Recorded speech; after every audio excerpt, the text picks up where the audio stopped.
तेरा मेरा साथ। यहां पर गोपिका और सक्षम एक दूसरे का साथ दे ना दे, लेकिन प्रिया जरूर साथ देती है साजिशों का।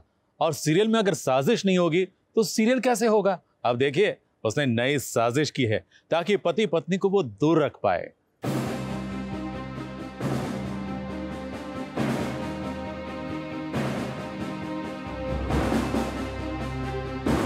प्रिया ने आज अपनी सारी हदें पार कर दी है, घर वालों की नजरों में गिर चुकी है। किसी ने सोचा नहीं था कि अब घर पर पुलिस की रेड पड़ जाएगी। कंप्लेन मिली। कैसी कंप्लेन? विनल मोदी, केशव मोदी और सक्षम मोदी कौन? देखिए, मैंने अभी जिनके नाम लिए हैं उन सब के खिलाफ डोमेस्टिक वायलेंस का केस, और सक्षम जी आपके खिलाफ धोखाधड़ी कर। प्रिया ने घर वालों पर डोमेस्टिक वायलेंस का इल्जाम लगाया है, जिसके चलते घर पर पुलिस आती है।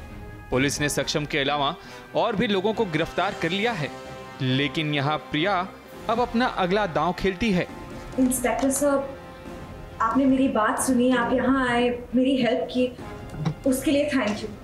पर मैं अपनी कंप्लेन वापस लेना चाहती हूँ। आप प्लीज इन्हें छोड़ दीजिए।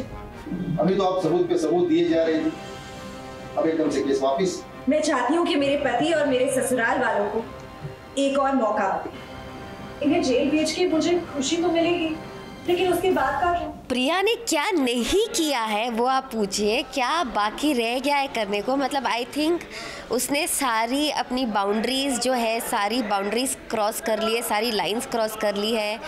एंड हम एक चीज़ से बाहर निकलते हैं कि दूसरी रेडी होती है, तो बैक टू बैक चैलेंजेस आ रहे हैं हमारे तरफ। प्रिया के कहने पर इंस्पेक्टर साहब घर वालों को छोड़ देते हैं, लेकिन इसकी कीमत गोपिका को चुकानी पड़ेगी, क्योंकि प्रिया ने उसके साथ एक सौदा जो किया है। लेकिन गोपिका को पता है कि उसके आंसू बर्बाद नहीं होंगे, वो अपनी फैमिली के लिए कुछ भी कर सकती है। या अच्छे लोगों के साथ कई बार गलत चीज़ें होती है, एंड मैं इसे ऐसे देखती हूँ कि ये आपका टेस्ट है कि आप खुद कितने स्ट्रॉन्ग हो। तो जब भी ऐसी परेशानियाँ आती है, तो जब परिवार एक साथ होता है वही एक स्ट्रेंथ होता है। एंड चैलेंजेस तो आते रहते हैं, क्योंकि चैलेंजेस नहीं होंगे तो टीवी सीरियल्स ही बंद हो जाएंगे। So this is just one another challenge. Priya तो अपना खेल खेलना बंद नहीं करेगी, और अब उसके निशाने पर गोपिका आ चुकी है। अब लगता है कि प्रिया घर की मालकिन बनकर रहेगी और गोपिका को अपने इशारे पर नचाती रहेगी। क्या गोपिका के बुरे दिन आने वाले हैं? मुंबई से रुजेला फर्नांडिस के साथ एबीपी न्यूज रिपोर्ट।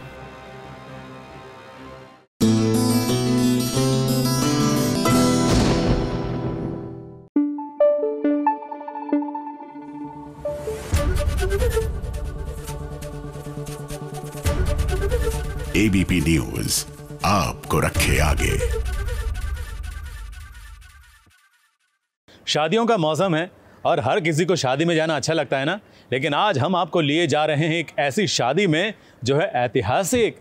जी हाँ, इतिहास के पन्नों में हुई शादी में अगर शामिल होने का मौका मिले तो आप खुश नहीं होंगे? अरे बहुत खुश होंगे। देखिए, कल्याणी भी खुश है। ओ, मैंने बता दिया, कल्याणी और जगबंधु की शादी हो रही है।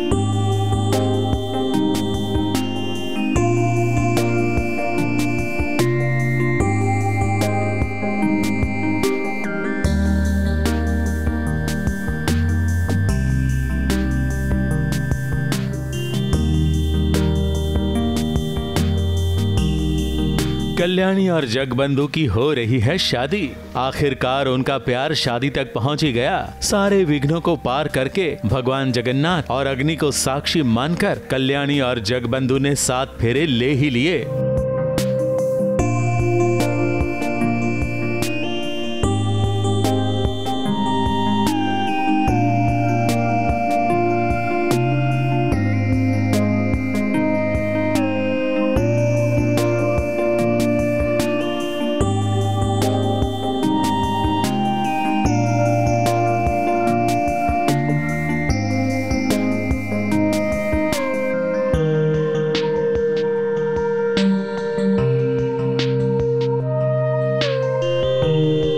कल्याणी सिर्फ इसलिए खुश नहीं है क्योंकि उसके प्यार को मंजिल मिल गई, बल्कि इसलिए भी खुश है कि उसे सजने संवरने का, दुल्हन बनने का मौका मिला, वो भी ओडिशा की दुल्हन। ये वहाँ का ट्रेडिशनल उड़ीसा का मुकुट पहना जाता है, इवन बंगाली वेडिंग्स में देखने को मिलता है। तो ये सबसे इम्पॉर्टेंट चीज़ है जो ब्राइड भी पहनती है और ग्रूम भी पहनते हैं। दुल्हन का जो सबसे सिग्नेचर दुपट्टा होता है वो भी मैंने पहना है, और अंदर से अगर आप देखें तो गजरा भी पहना है, हेयर एक्सेसरी भी मैंने पहना है, अलता लगाया है, फिर ये जो होता है इसको क्या बोलते हैं, आई एम रियली कन्फ्यूज, पर ये जो बिंदी होती है दुल्हन की स्पेशल वो बनाई है हमने। ये जो चोकर सेट है, I think this is one of my most favourite things. बहुत प्यारा सा ऐसा ज्वेलरी का आज अटायर मुझे मिला है। एंड साड़ी बस अगर आप शो देखेंगे तो आपको पता चलेगा कि उसके दुल्हन के जोड़े के साथ क्या हुआ, इसीलिए आज ये सब्स्टिट्यूट साड़ी पहनी है कल्याणी ने। जगबंधु और कल्याणी की शादी तो हो गई है, वैसे यहाँ कल्याणी के पापा भी बहुत खुश नजर आ रहे हैं और राधा भी खुश दिख रही हैं, मगर ऐसा है नहीं। राधा के चेहरे पर कुछ और है और मन में कुछ और। राधा दीदी ऑफ कोर्स बहुत बुरा फील कर रही है क्योंकि उनके पहले पति, उनके जो पति है उनकी शादी हो रही है। तो राधा दीदी बीइंग द फर्स्ट पत्नी ऑफ कोर्स उनका दिल बहुत ही हैवी है एट द मोमेंट, बट उन्होंने इस शादी को स्वीकार कर लिया है। और जो बाकी के फीलिंग्स है वो कल्याणी और जगबंधु को फिलहाल तो नहीं पता है। खैर अब राधा मणि करेगी भी तो क्या, क्योंकि कल्याणी और जगबंधु की तो ये दूसरी शादी हो रही है। पहले वाली शादी मजबूरी में थी और अब पूरे समाज की मान्यता के साथ उन्होंने ये शादी की है, और यही शादी तो इतिहास रचेगी। मुंबई से सुरभि रण सिंह के साथ एबीपी न्यूज रिपोर्ट।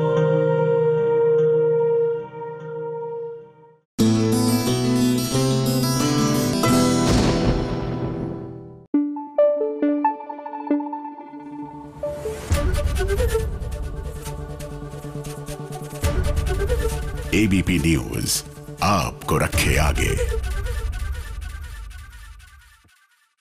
पंड्या परिवार पर सोमनाथ दादा की मेहरबानी है, तभी तो बार बार मुसीबत उनके सामने आ ही जाती है। सीरियल के परिवार को तो ऐसी ही मेहरबानी चाहिए, क्योंकि जब तक सीरियल का परिवार किसी मुसीबत में नहीं फंसेगा तब तक कहानी आगे कैसे बढ़ेगी, कहानी में ट्विस्ट कैसे आएगा। तो देखिए आ गया ट्विस्ट, पंचर वाला ट्विस्ट।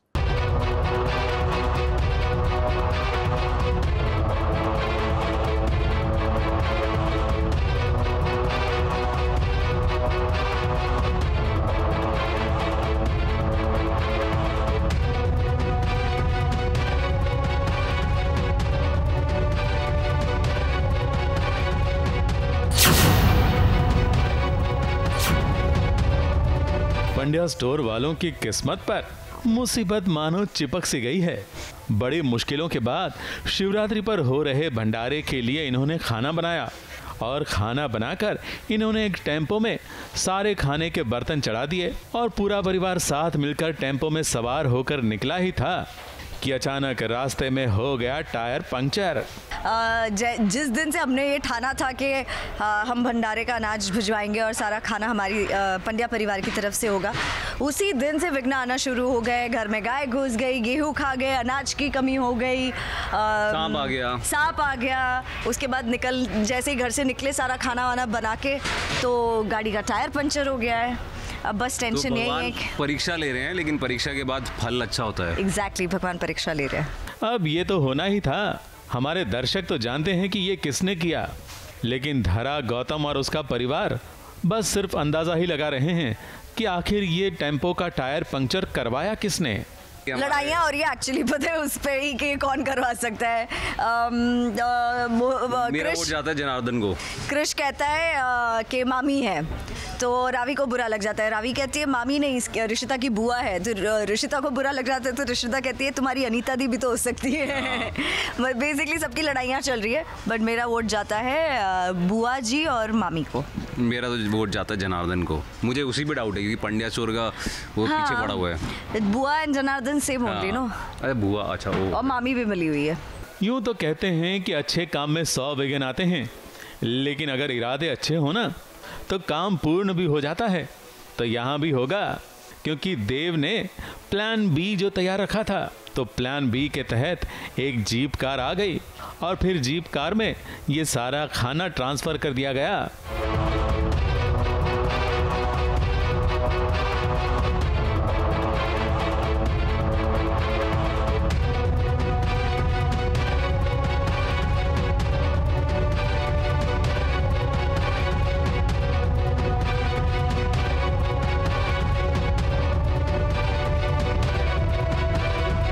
ट्विस्ट अभी यही है कि जैसे तैसे करके हम पहुंच जाए टाइम पर, बिकॉज आरती 10 मिनट में शुरू होने वाली है और 10 मिनट पहले ही हमारा टायर पंचर हो गया है। अब इतना सारा खाना लेकर जाना बहुत डिफ़िकल्ट है। भाई अब ठीक समय पर पंड्या परिवार भंडारे का खाना लेकर पहुंच ही जाएगा, लेकिन ड्रामा वहां भी तो होगा, क्योंकि बिना ड्रामे के सीरियल आगे कैसे बढ़ेगा। ABP news report.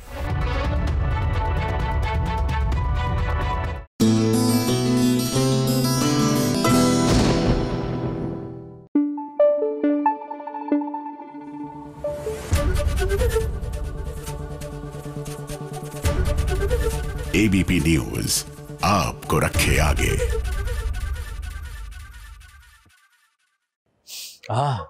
कहीं से बहुत अच्छी खुशबू आ रही है। अरे वाह, ऐसा लग रहा है कोई कुछ तो मस्त आइटम बना रहा है। खाने का मन कर गया यार, चलो किचन में। ये मैंने इसलिए कहा क्योंकि आज आपको करवाने वाले हैं हम एक किचन टूर। जी हाँ, एक यूट्यूबर हैं जो खाना बनाने में माहिर हैं और उनके वीडियोस लोग बहुत देखते हैं। तो आज SBS ओरिजिनल्स के लिए वो कुछ खास बना रही हैं। चलें, इम्यूनिटी भी बढ़ेगी। नमस्ते एवरीवन, मैं हूँ पारुल।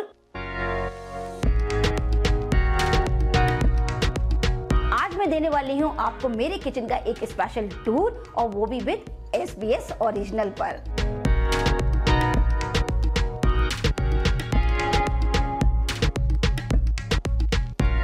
हाय, नमस्ते एवरीवन, मैं हूँ पारुल और आपने मेरे YouTube channel cook with Parul पर बहुत सारे कुकिंग वीडियोस देखे होंगे। आज मैं देने वाली हूँ आपको मेरे किचन का एक स्पेशल टूर, और वो भी विद SBS ओरिजिनल पर। अब मैं आपको दिखाती हूँ कुछ ऐसी चीजें जो हम शेफ्स को, कुक्स को रखनी पड़ती हैं रेसिपी के प्रॉपर मेजरमेंट के लिए, और रेसिपी के दौरान उन चीजों को हम यूज करते हैं।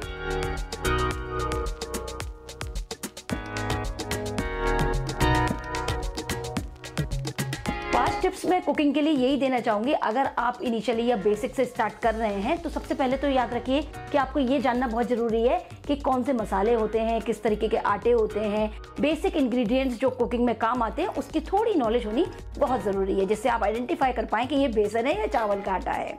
दूसरी चीज, कोई भी रेसिपी अगर आप बनाना शुरू कर रहे हैं, पहली बार बना रहे हैं, सिंपल रेसिपी को आप पिक करें और साथ के साथ एक फ्रेम करना है उसको, मतलब कि आपको क्या स्टेप उस रेसिपी में ध्यान रखने हैं, नंबर 1 स्टेप क्या है, नंबर 2 क्या है, नंबर 3 क्या है, ये आपको पता होने चाहिए। तो आप एक मैप जैसे बना लें, उसको देखकर ही आप अपनी रेसिपी को स्टार्ट करें। और यही नहीं, कोविड वेव में बहुत सारे लोग बीमार हो रहे हैं, इंक्लूडिंग सेलिब्रिटीज भी। तो मैं आपके साथ शेयर करूंगी अपनी इम्यूनिटी को बूस्ट करने के लिए एक जबरदस्त वाली इम्यूनिटी बूस्टिंग रेसिपी भी। तो चलिए शुरू करते हैं।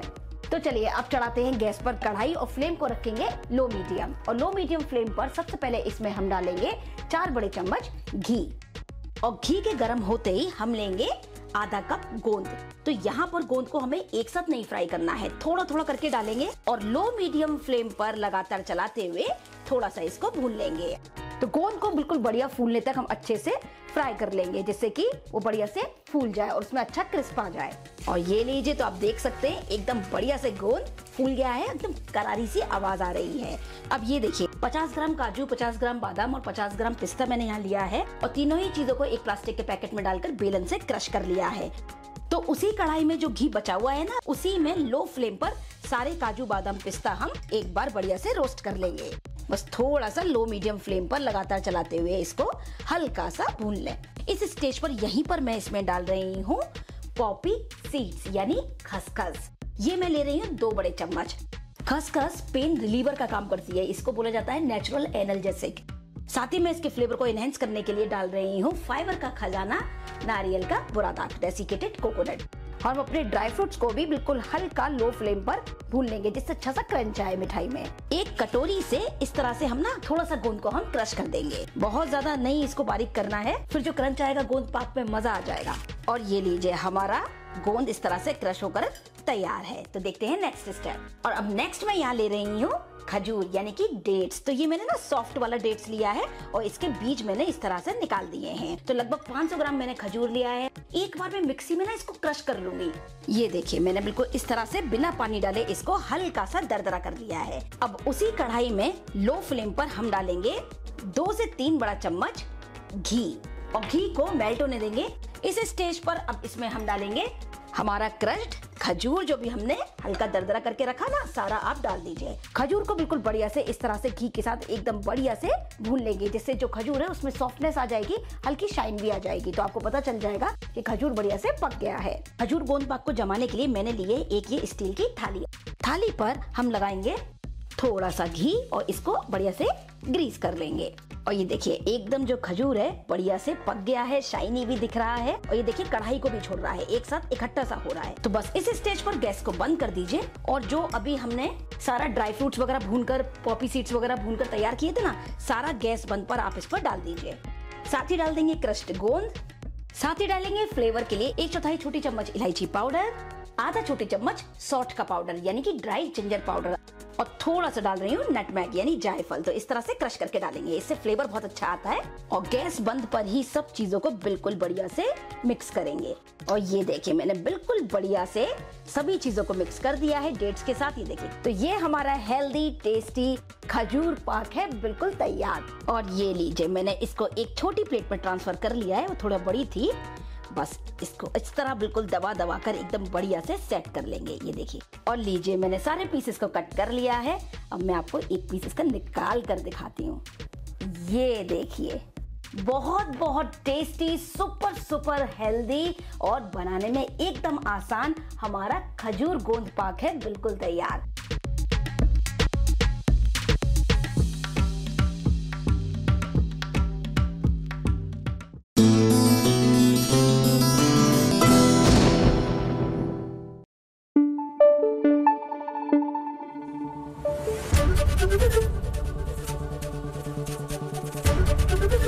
एबीपी न्यूज आपको रखे आगे।